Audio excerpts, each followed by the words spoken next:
Сәлем достар, сіздермен бүгін өте тойымды таңғы ас дайындаймыз. Ол үшін жұмыртқа, аскөк, қызанақ, ірімшік, қалауыңызша менде сұлу көне, нан, орегано және тұз қажет болады.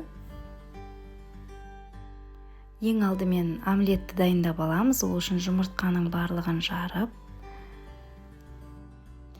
кейін тұзымызды салып, содан соң 30-40 мл шамасында сүт қосып, омлетті жақсылап араластырамыз. Келесі кезекте барлығын турап дайындап аламыз.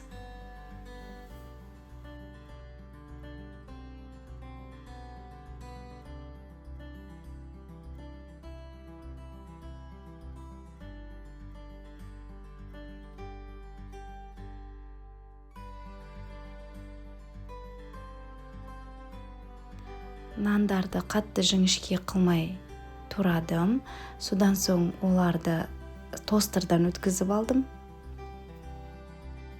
Кейін осылай 3 бұрыш етіп кесіп алдым, пиццаның пішініне ұқсатып.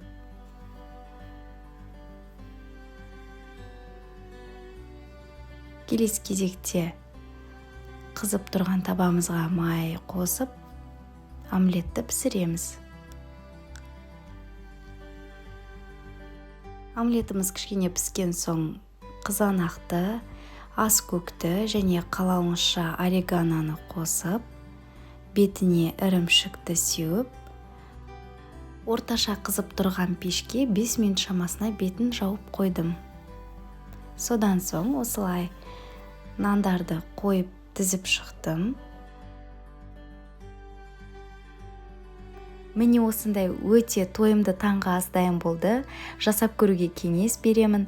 Менің каналыма тіркеліп, келесі видеоларды бірінші болып көру үшін қоңыраушаны басып, пікір қалдыруды ұмытпаңыз.